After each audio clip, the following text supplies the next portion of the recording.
How's it going, crazy people that love sex advice and stuff, and that's why you're watching this video. Today we're going over 5 sex mistakes that you might be making and that you need to stop if you want to have better sex. The first most obvious sex mistake is not subscribing to this channel. What are you doing out there? Subscribe so that you can get daily sexual videos coming at you, and you'll be a sexual master in no time, guaranteed. I gotta throw that guarantee in there. Mistake number 1, breaking the flow of physical stimulation. Now, I know what you're thinking. What are you talking about? We don't talk about physical stimulation that often on this channel because honestly, what happens psychologically is far more important and far more determinative in the quality of sex. But the one thing I will say, without getting into the nitty-gritty of what you need to do physically, like technique-wise, what I will say is try to limit the amount of breaks that you're taking. You really want a constant flow of physical stimulation, and this is for when you're actually having penetrative sex. You don't want to stop all the time and switch positions. You don't want to stop and take breaks. You want to try to achieve a constant flow of physical stimulation. Every time you stop and pause, that is just another opportunity for your partner to kind of get out of the experience and not be completely present in the moment. And because sexual quality is more determined by psychological factors, if your partner's mind is not in it and they're drifting off because all of a sudden the physical stimulation is going away, then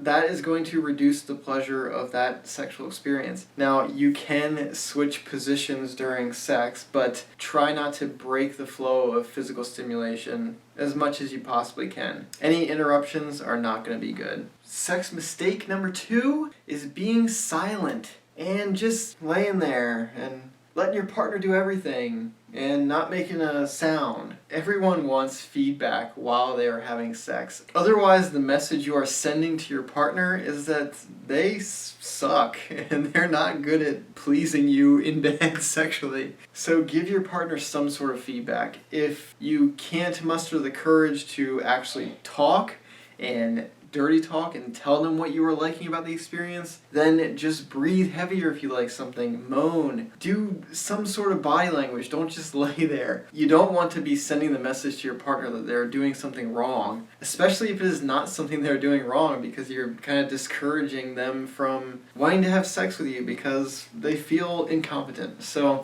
do me a favor and do your partner a favor and cut that out and be more expressive, be more present in the experience. You will enjoy the sex more and your partner will enjoy the sex more. Mistake number 3, this is for all my guys out there, that is premature penetration. Starting the heavy hitters and going into the thrusting before you have built up enough mental stimulation in your partner. You need to spend more time on foreplay. You need to actually make an effort to get your partner aroused and ready and excited for the sex. So build anticipation through extending foreplay longer and don't just go right into the sex, because, you know, if they're not ready for it and you haven't arouse them enough, then even if you have the most magical, amazing penis of all time, the sex won't be good, because if their mind isn't into it, then that sex is not going anywhere. Unless you get their mind into it somehow. Dirty talk, something else. Mistake number 4. This is being too timid. If you're scared to try anything new in bed, if you're scared to dirty talk, if you're scared to express yourself, then the sex isn't going to be as good as it could be if you were actually expressing yourself and being present in the experience and speaking your mind and doing all these things that are going to not only affect how you perceive the sex and how pleasurable the sex is for you, but that's also going to enhance the experience for your partner, providing them a great sexual experience because they can see that you're into it, you're amped up. That's going to encourage them to be more amped up. And it's just more of a turn on if you're confident and you can go into sex doing kind of what you want to do and not being afraid to express yourself and be yourself in that moment. It helps with this mistake to talk about sex with your partner. Get to know them, get to know what they like during sex. The more you can kind of get close to your partner, trust them, have them trust you,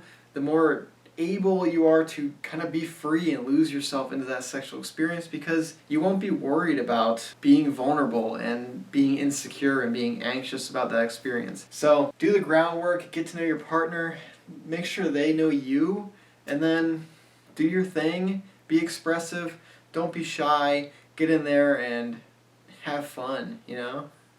Sex mistake number 5.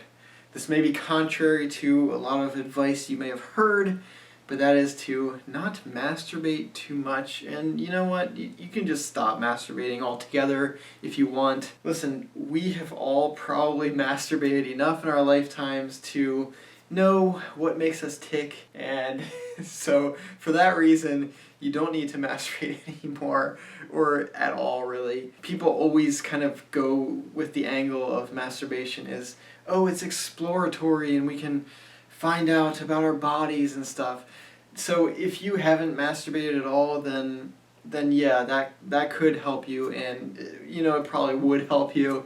But for most people out there, you're not going to learn much more than you already have. But anyway, beyond that, masturbation is a great sapper of sexual desire and sexual motivation. Why are you going to want to have sex with a real person if you've just kind of used up that sexual energy on doing it yourself? And sex with a partner is always going to be better because there is that mental component that you just can't get through masturbation. So your motivation should be to having sex with real people and making that connection with real people. Your motivation shouldn't be to masturbate and then kind of lose that motivation to have sex with real people and have real amazing experiences. That's kind of counteractive if you want to have good sex, because you're not going to actually want sex.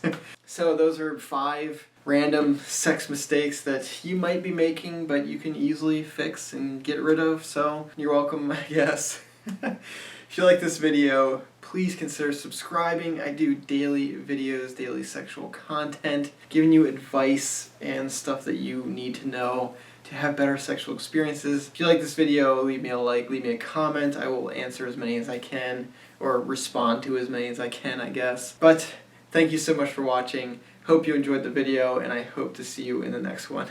Bye, guys.